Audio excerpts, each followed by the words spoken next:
Groes Wen is a village located in Caerphilly built around Mynydd Meio.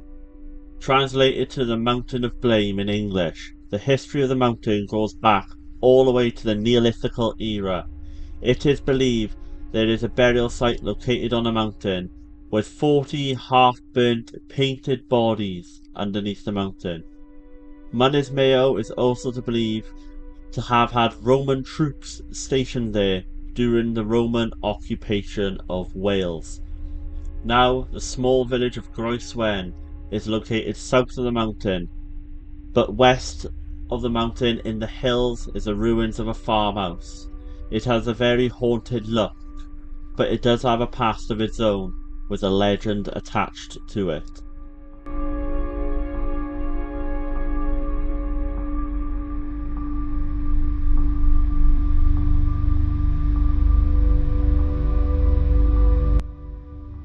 The question is, what legend could be haunting it?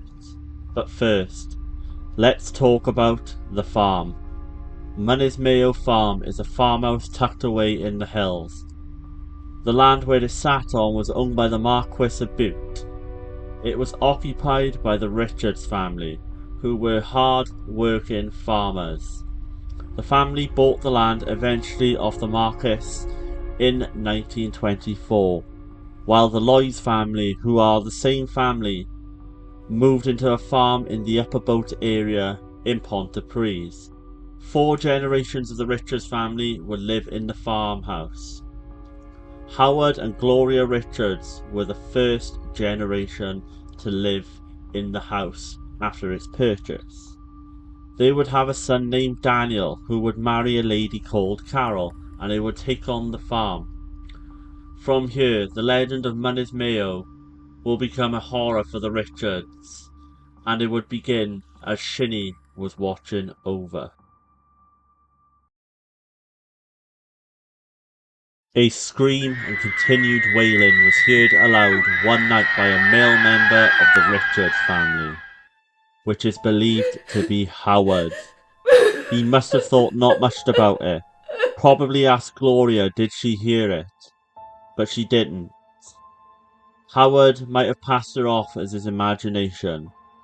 It was getting dark and Howard decided to tend to the cow barn before it becomes too late. Howard steps outside of the house and dread takes over him. A feeling of being watched, but he brushed this off and tended to the cows at the farm, feeding them and cleaning the waste off the floor before turning to bed.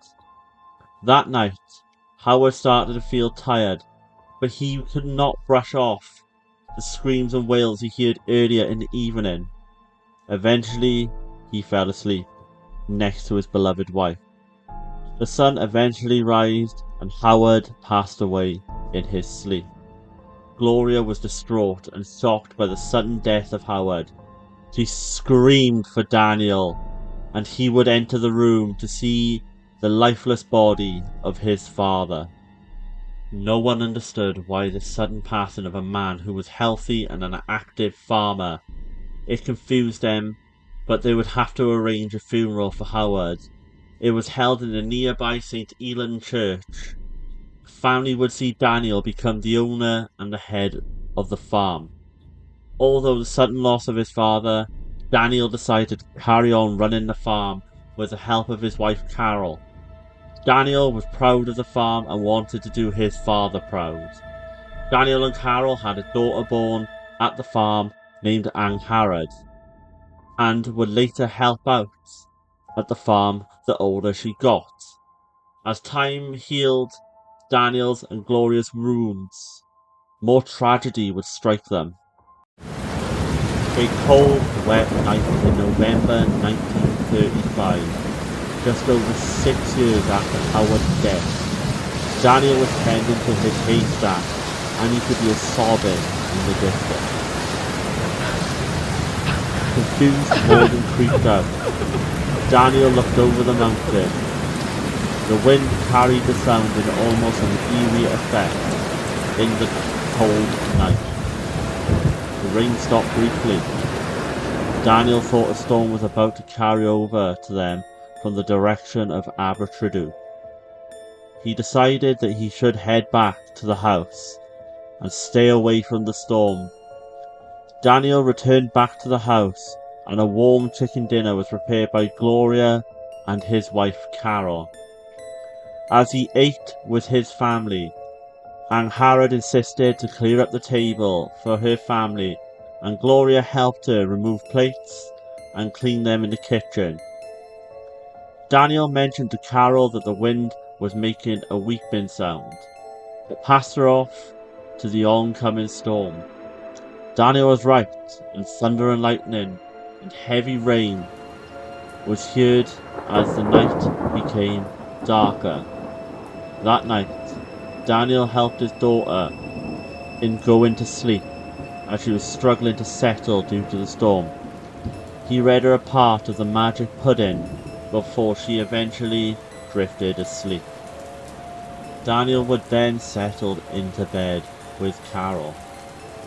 It was a night where Daniel and Carol actually discussed going for a drink the following evening in the nearby Rose and Crown pub. But Daniel would not see that day come. At 5:20 in the morning, as the storm is still raging above them, Carol went to use the chamber pot instead of risking using the outhouse, and discovered that Daniel had stopped breathing. Panicking, she tried to wake him up, but it was unsuccessful. Daniel passed away at the age of 41. Carol stayed in bed holding her husband until the sunrise, where a young Angharad walked into the bedroom and found her mother cradling the lifeless body of her father, who was pale as a ghost. Gloria struggled with the loss of her husband and now her son. She helped arrange the funeral of Daniel in the same church as Howard. Gloria decided to leave the farm, but stayed very close to Angharad and Carol, who now had a farm to run. Thankfully for Carol and Angharad, Carol's brother, James Lloyd, who worked on the farm in the upper boat near Pontypridd, offered to take over the farm and lived on site with his sister and niece. James was one of two brothers, working as a farmhand in the upper boat for his brother Arthur. James thought it would be the best to keep his sister's farm alive, as he was a single man with no children and could stayed in Gloria's room. James took over the farm and would bring in his friend Evan Thomas to be his farmhand, and the farm still prospered. It kept the family from going poor. Over 3 years passed after the death of Daniel. James and Carol sat on the kitchen table once Angharad settled into bed. Carol explained the death of her husband and her father-in-law. James was intrigued by the fact that both men heard screaming, wailing, or weeping before they would pass away. James decided to look into the family tree and found the death certificate of Howard's father, Frank Richards, who passed away in 1903 suddenly in his sleep. Now James is seeing a pattern. All the firstborn males in the Richards family passed away strangely in the farm. Now shocked, James decided to approach people in the Rose and Crown to see if anyone knows anything about the farm, and one old farmer in a nearby farm quietly said the name Shinny. Confused, James asked who Shinny is, and the farmer explained who she is to James and the other patrons in the pub. Remember when I mentioned the Neolithical burial site on top of Mynydd Meio? It is also believed that Shinny guards the site, weeping for the souls who passed away, offering them a place to the afterlife. Shinny is a banshee. In Irish and Scottish folklore, banshees are usually tied to families. They are seen as an omen who foretells a death within the family. Often depicted as a beautiful young woman with pale skin, red or silver hair, and a white dress, or to a terrifying old woman with red eyes and a ghastly complexion. Another depiction is of a headless woman carrying a bowl of blood. Banshees are a lot more common in Irish folklore, especially that they are linked to the 5 major clans of the country: the O'Neills, the O'Briens, the O'Connors, O'Grady's, and the Kavanaghs. A banshee scream is often seen as an omen of death, as the only person who can hear it normally is the one about to pass away, like Howard and Daniel heard. Shinny, who is believed to be over 4,000 years old. The main variation of Shinny's legend is that she uses 3 different guises to lure men into her paths. One of an old woman begging for help, a beautiful woman asking them to join them in making love, and finally of a lost and helpless young woman. Shinny would usually target men of mixed bloods. It was believed that Shinny would wash their heads in the nearby Nant Yr River. Now James was gone pale after discovering this. He had the feeling of denying the existence of Shinny, but he couldn't brush off the fear from the story that the man told him in the pub. While returning from the pub, near the old ruins of the smallpox isolation hospital, James looked over his shoulder, and there was a faint figure, darker than the blackness of the night sky. James bolted back towards the farm in fear. He returned to the farm and told Carol this. Carol brushed it off as local folklore, and the alcohol from the pub has made him imagine the figure, but it gave James a restless night. James, all he could picture was the figure with the moonlight shining, clear in its body shape, and it was coming more full on. Before the light hits her face, James wakes up, breathless, and in fear with a paled face. James looked at his hand and sees that it is shaking. Many years would pass, and another world war. The year was 1952. James was now 59 years old, but still loved working on the farm. James married a woman named Margaret. Carol moved away from the farm into a newly built prefab in Penrowell. And Anne Harrod is now married to an ex-soldier named Edward Jenkins, and they would have a son called Philip.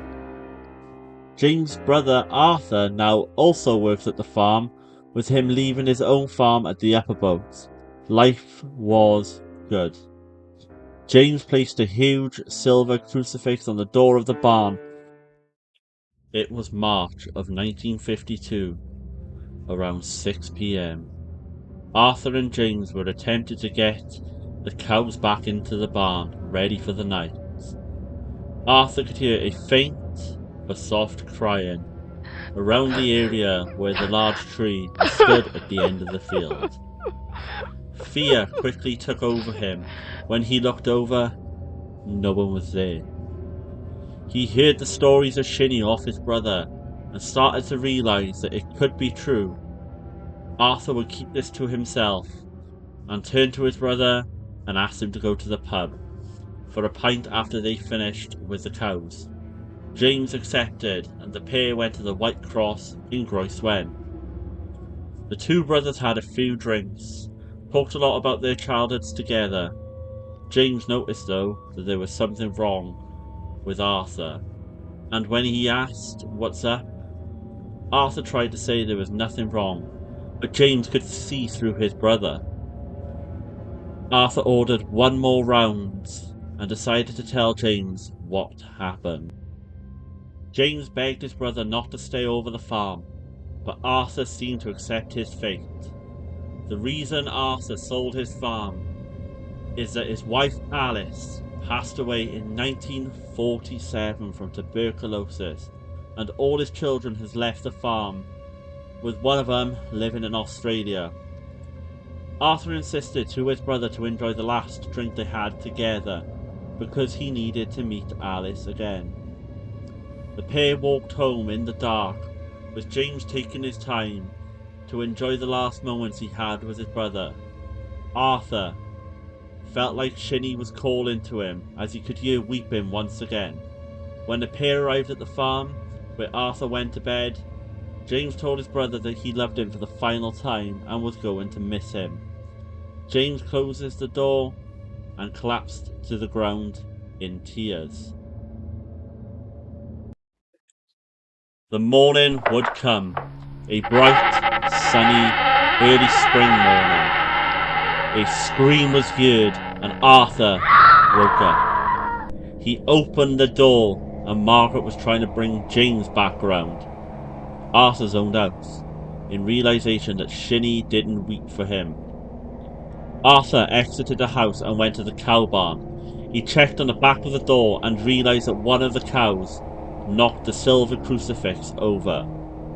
Arthur felt like the crucifix was a shield that kept Shinny away. Although James wasn't religious himself, he believed that Catholic imagery kept her away. James, like Howard and Daniel, saw his funeral at the St. Elen Church. Arthur wanted answers and looked into folklore of the Banshees. He discovered that hearing a Banshee weep doesn't necessarily mean it's an omen of his own death. Arthur tried to keep the farm working for his brother, but he would go on to discover the body of a farm worker who hung himself in the milking shed. At the feet of the worker, Arthur found an oil painting of what appeared to be a ghost-like woman, who he believed to be Shinny. The farm worker was named Jacob Nash, and he was a very spiritual man. He often used to say that he felt an evil presence amongst the walls of the farm, and when the presence was there, all the birds stopped singing and the clocks would stop ticking. Arthur, like what he did with James, didn't believe in it, but humoured the idea. Now Shinny was in a painting which was staring into his soul, and he felt like the painting was watching him. After this, Arthur and Margaret decided to leave the farm. The farm would fall back into the Richards family's hands, to Anne Harrod's son Philip, by natural inheritance. Arthur always wondered why Shinny took James instead of him. Arthur wondered why he was the only one who Shinny wanted to hear her wailing instead of James.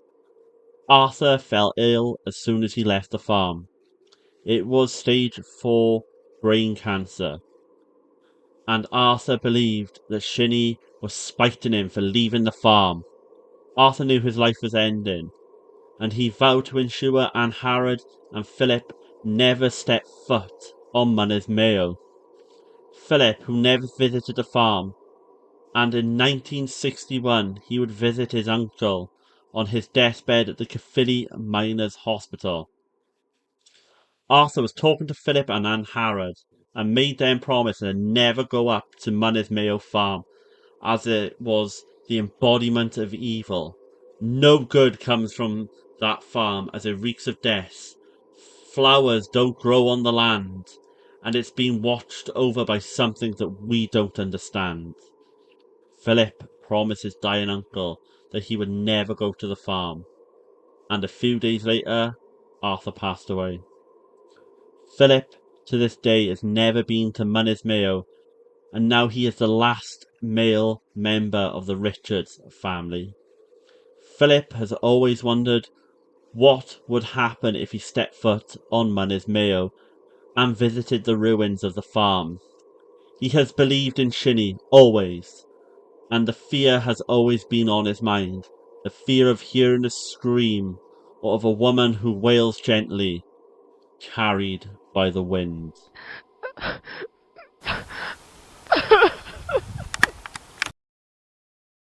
Now the farm is an abandoned shell.